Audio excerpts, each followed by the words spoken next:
Late one afternoon during the reign of King Myeongjong of Joseon, an elderly scholar who had reached the high rank of a second-grade minister bowed deeply at a 90-degree angle to an 8-year-old slave girl sweeping the yard. He kept his hands politely folded, as if he were facing the king himself.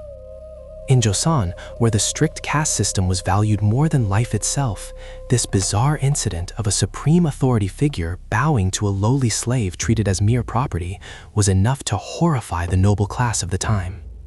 This old man is none other than Toegye Yi Hwang, the historical figure we see every day on the Korean 1001 bill. How could such a thing happen in a brutal caste society? Looking at the historical records of his letters, we can see that this story is not just a heartwarming myth, but the result of agonizing deliberation. One day, an urgent letter arrived from his grandson, Lee An-do, who was serving as an official in the capital. "Grandfather, my wife has given birth, but she lacks milk, and your great-grandson is on the verge of starving to death. Please send one of the female slaves from the main estate to serve as a wet nurse." It was a desperate plea to save the eldest grandson who would carry on the family lineage. In Joseon's noble families, conscripting a slave as a wet nurse was a completely natural custom, both legally and morally. However, Yi Hwang picked up his brush and wrote a reply, flatly refusing this desperate request. "I cannot starve another's child to death just to save your own."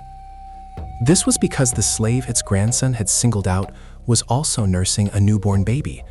If the slave girl left for the capital, her own child would surely die a miserable death without its mother's milk. This chilling refusal, which prioritized the life of another over the family's interests, is a heavy historical truth clearly documented in his surviving letters. However, the specific description of the master physically bowing to the young slave is likely a dramatic imagination added in the form of a folktale by later generations to honor his great philosophy. But if we look closely at his life recorded in history, that imagination does not feel like mere fiction. Yi Hwang's lifelong philosophy was the concept of reverence, meaning to respect all beings as they harbored the logic of heaven.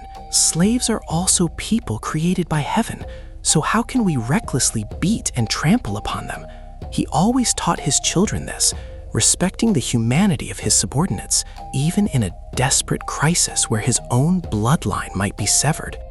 Yi Hwang's choice to first embrace the lives of others who were treated like beasts was a fierce and lonely struggle against the barbarism of his era. He saw not rank or status, but the value of life existing within a person.